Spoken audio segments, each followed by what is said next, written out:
Good morning. This is Karen with NewClevelandRadio.net, and it is time for the Intentionality Gurus with Candace Pollock. And just so some of you can understand, it happens to be very early on a Monday morning. Well, very early for some of you. I've already been up about 3 hours. But as I told Candace before we came on, um, I just feel a little bit scattered today. So I apologize to the listeners if I don't make any sense. So we are going to talk about tending your habit garden. And explain that to me, Candace, because I have too many habits. Well, and that can be part of the issues that we struggle with when we talk about habits. So that phrase comes from B.J. Fogg. So he's the guy that is a Stanford lecturer, researcher, or at least was in his past. He wrote Tiny Habits and has, boatload of research to back up every premise in the book. And I subscribed to his online newsletter, and within the last week or so, there was a article, so to speak, on cycles and cues and how that plays into our habits. So we've talked about his work before. The gist of it is that often forming habits, or the way we normally approach forming habits, is much harder than it needs to be. And what his research showed is if we merely distill down to one particular tiny little action, coupled with a couple of other little elements, that's how we can begin to develop beneficial habits. That presumably that's what we want to be growing. Right. And he uses this analogy of a garden. Just think of habits like a garden, and it can be well designed, and it can have, things in the right place at the right season.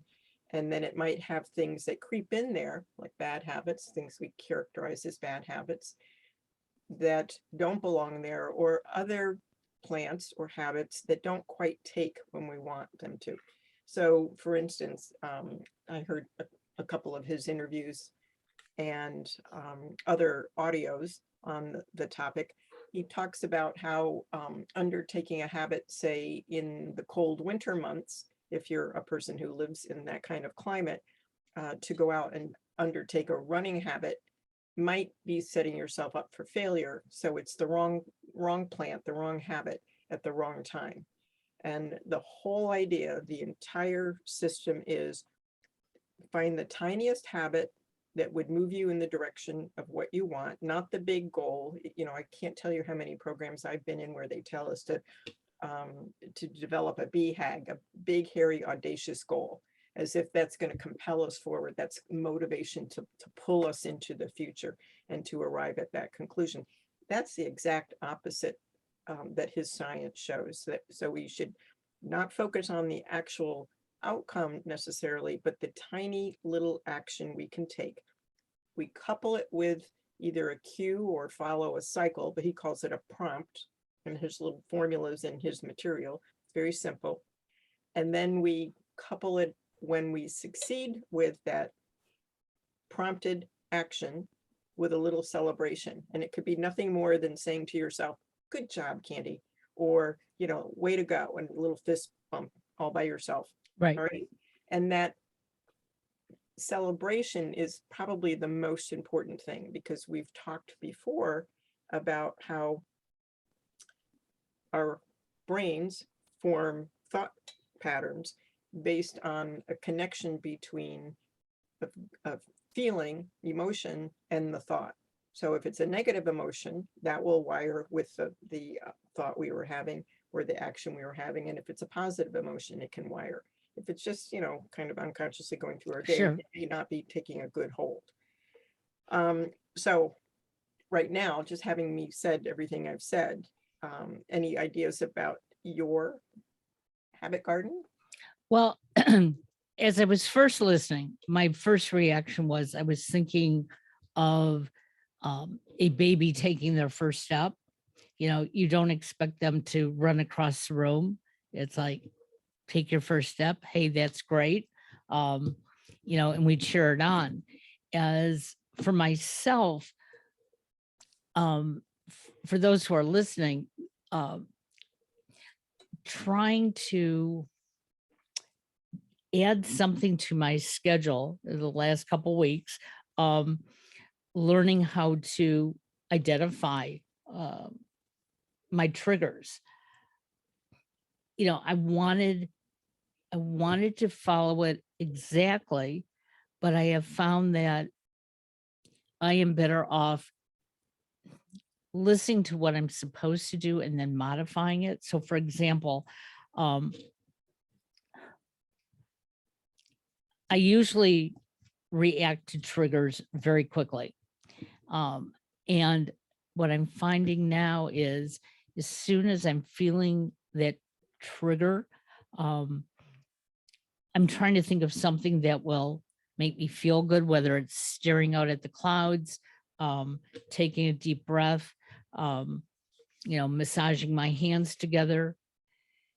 And then when I realize that I've calmed down or I'm more in focus, I hear that inner voice saying, hey, you did good. And I never did that before. So previously, a prompt would occur and you would react. Yeah. And I would, and typically react negatively. It'd be like, oh, like, I don't have time to do this, or, why am I thinking this right now? Or this Why'd you belongs to screw that up? somebody else. Yeah. Or why'd you screw it up or something? Yep. Exactly. Okay. And now you have you're seeing more of a little gap there where you can more or less disconnect the immediate reaction to whatever the trigger is. Yes. And sometimes it annoys me that I'm doing that. If that makes any sense, it's like, hey, I'm taking that step back. I'm refocusing. And then all of a sudden I'll realize, well, you're refocusing, but don't you need to go back and, follow the prompt? And it's like, I have to then again, like take that step back and say, I can get to that later if I need to. And thank you for that, because it's just a perfect illustration. So the ultimate goal is right now too big of a gap between where you are and where you say you want to be, or Right. the program is doing. And now you're saying, I'm just taking that tiny little step and I'll get there. Yep. And that's the whole point of his book, if I should be so bold as to say so. I mean, there's other points, but that's how we make things harder on ourselves, to think that I should be able to do all of these things. And so he talks about we have to start with the smallest action coupled with that anchor activity, and then the celebration. So you had what was the positive there? I just want you to restate it. Well, the positive to me was that physically I feel better. Okay. Even though I may question, why I'm making this brief change, but I feel like I'm not as tense or as angry as I believe I was previously. So you're coupling it with a favorable feeling, not a negative feeling. So Right. That's the difference between being pulled in a direction and being pushed in a direction. Right. The negative feeling, it's not that that's something you want. It's just the feeling that got coupled with that particular sequence. Right. All right. And so that illustrates one of his other points, which is good habits, bad habits, they all form the same ways. Yeah, makes sense. Okay. I mean, yeah, but for me, it was like, oh yeah, why didn't I notice that before? And then he uses this great analogy of, like the tangled Christmas lights. Yep. And so on, and how we untangle them. And so the idea is we don't go for the big snarl in the middle. We go for the easiest one on the outer edges, maybe at the end of the string, and start working our way into the big snarl. That makes sense. In the past, I would have gone to the middle and gotten myself frustrated. Right. And maybe have made it more snarled. Oh yeah, And then absolutely. given up. I mean, Yep. that would have been my way. And so the idea is, bringing it back to the analogy of the garden, um, his concepts say that we can look at, are we setting ourselves up for frustration and trying to adopt a habit or untangle a bad habit, one that we don't want in our garden anymore, by doing it at a time when it's not really going to be conducive for us doing it. And I use the analogy of taking up, say, a running habit in the middle of winter in a cold climate. So maybe that's a habit I want to do later. Maybe that's a plant I want to plant, in season. And then the other is, maybe it doesn't belong here. So it's not convenient for me to do it at this time of day. So we've talked before about you and your husband walking, Right. and so on. And so during COVID, how did that work out? So during COVID, we did a lot of walking because we were basically both at home. Since COVID, we've allowed lots of other things to intrude on that time. And I will tell you that we sort of laugh about it almost every day. Like, why didn't we take that walk, or why didn't we do something else? But even the two of us have learned not to dwell on the why not and look forward to when we do it. Yeah, so another perfect illustration of just, kind of dispassionately analyzing it like a scientist would, or a garden designer. Where could this show up in the tiniest way initially? And then, knowing the timing of it, maybe the day of the week or the days of the week, whatever it happens to be. So he gives the example, and it's kind of falls under the heading of maybe too much information, but he gives the example that he started out as this researcher, lecturer, and self-experimenter, doing 2 push-ups every time he peed. Okay. Okay. All right. And then he did share with us that he doesn't do it when he was at the lab or at Stanford or in public places. Okay. Just reassuring. And he succeeded, and that was very invigorating for him. And he even got to the point where he can do 56 push-ups. But the point of the story is not to accelerate it too soon. All right. Okay. And the idea is, he talks about a motivation wave. So our motivation will ebb and flow. And so think of it like sunshine and rain or something like that, nutrients in a garden.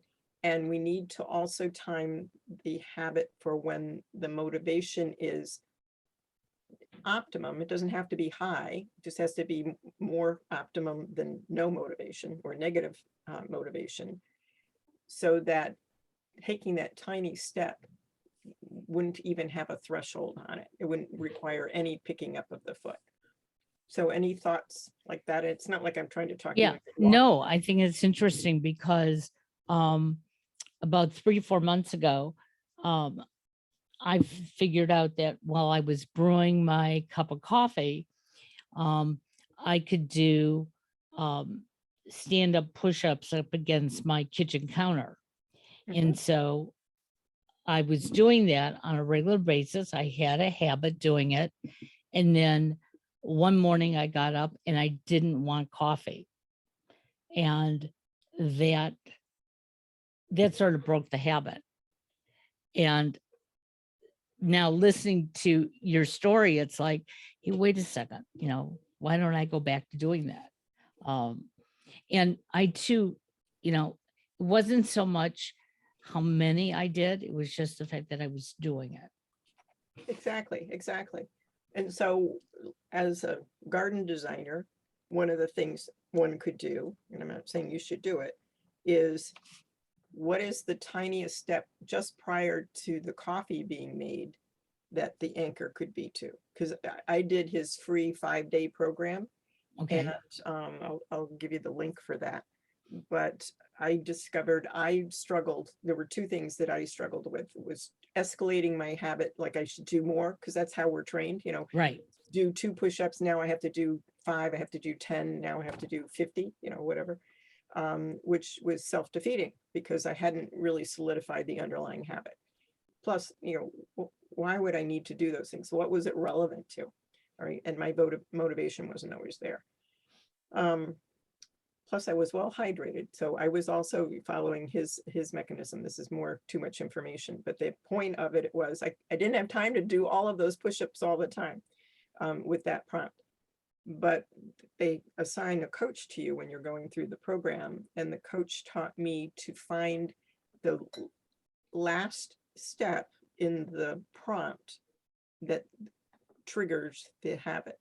So maybe Okay. it's not the coffee, making the coffee, because one day you didn't want coffee. Right. Maybe it was something just before that.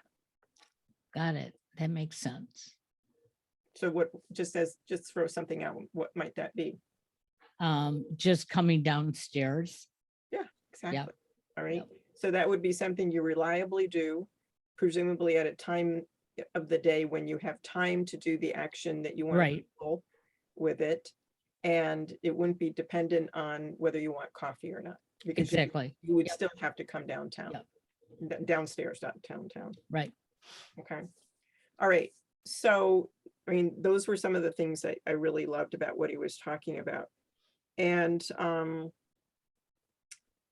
so the cycle and cue thing, the little audio newsletter that I read or listened to and read was what triggered this whole idea about revisiting this topic.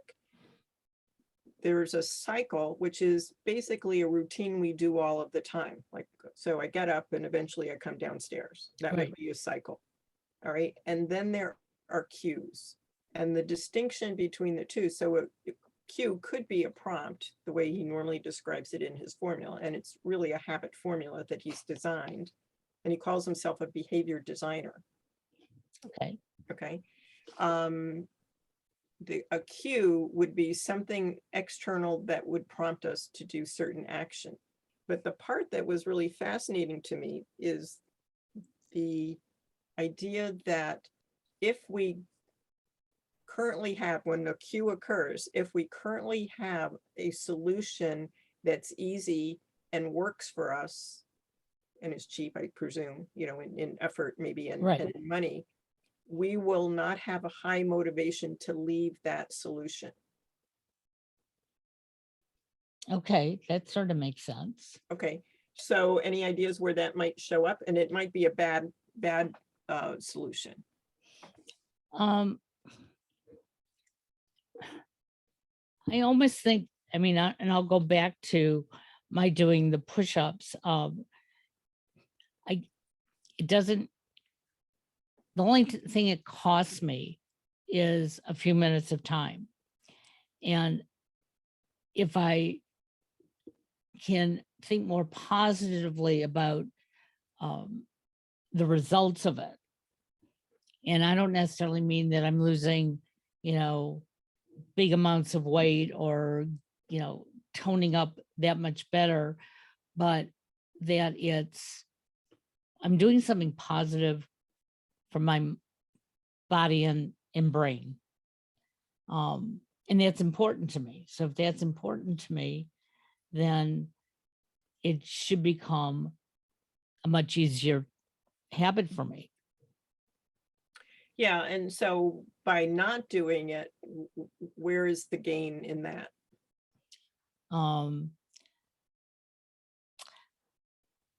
The only gain is that I can use those few minutes to do something else. And truthfully, that something else is probably something that will be more negative. Like instead of doing the push-ups, I go to the cupboard and I grab a couple cookies to eat just because I'm trying to fill time.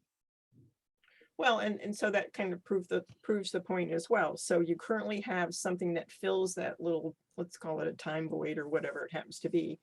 And certainly I'm not doing possibly the best job of explaining his theories, but these are how I understand it. Sure. So I have a news habit, and I heard recently that 95% of our brain wiring is based on the information we consume, which really scared me. Yeah. So in the context of habits, I now can look at that. What is it serving me? How is it serving me? What void is it filling? And I think the void is, this is just my hypothesis so far, is it's a transition in my day from my official work day to my personal time. But I don't have a lot of energy to think through in that moment how I might want to spend it. Got a long to-do list, don't get me wrong, but it's not something that fills me with joy a lot of the time.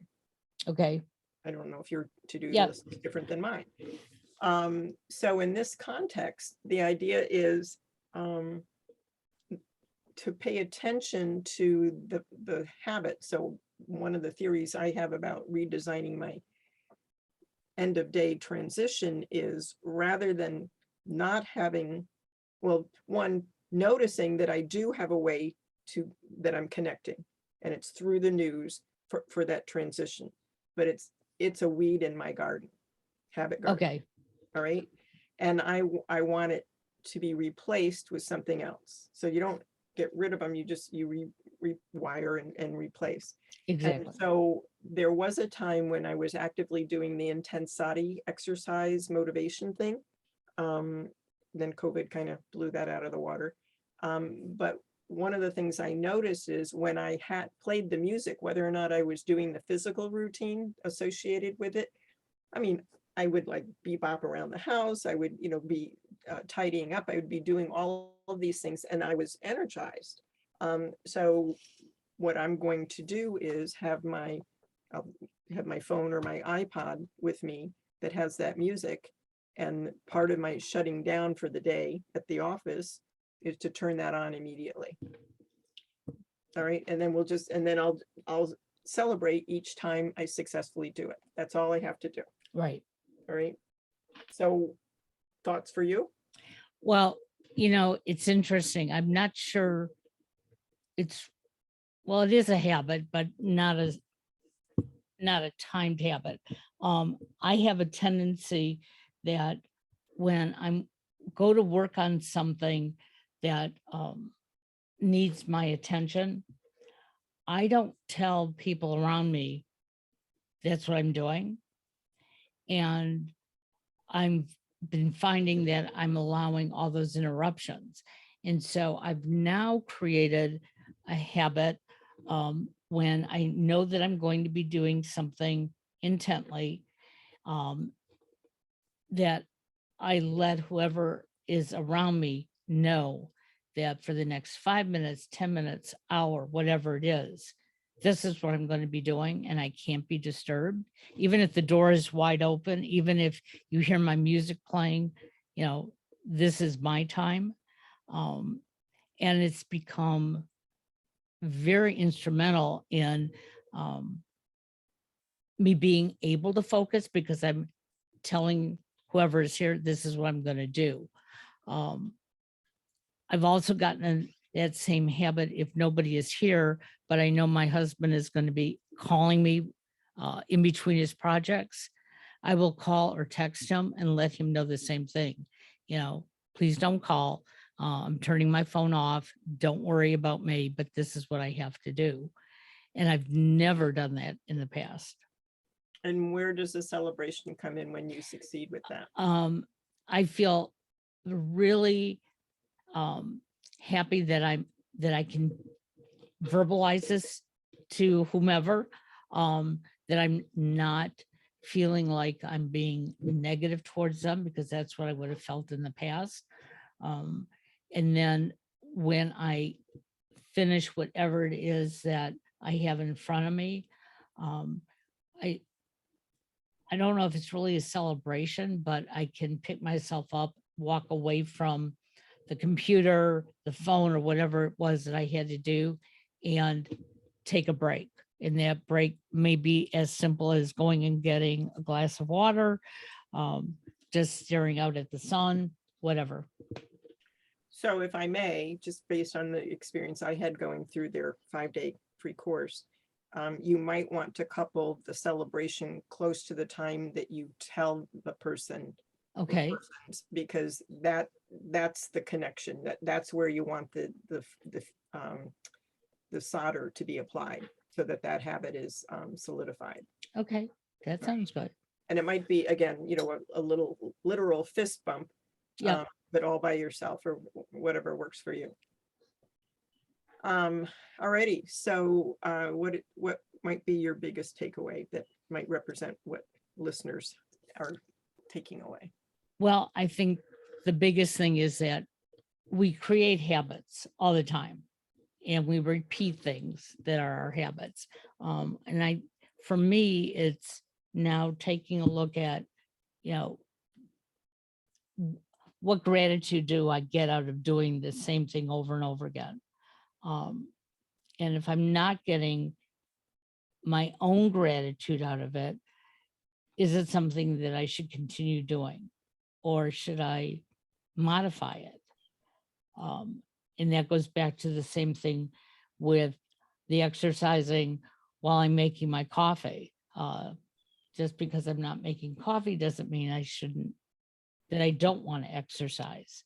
Um, so I think it's just looking at things and just picking and choosing what is important to you right now and working on that, rather than, as I have in the past, make myself a bucket list and then try to do them all at the same time. Yeah. So it always just starts with noticing, right? Yep, absolutely. Well, that's it. Wow. Okay. So I'm going to start tending my garden a little bit more mindfully. Um, I don't have to get rid of all my habits, just the ones that uh, don't work for me. Yeah, So just a little snarl at a time.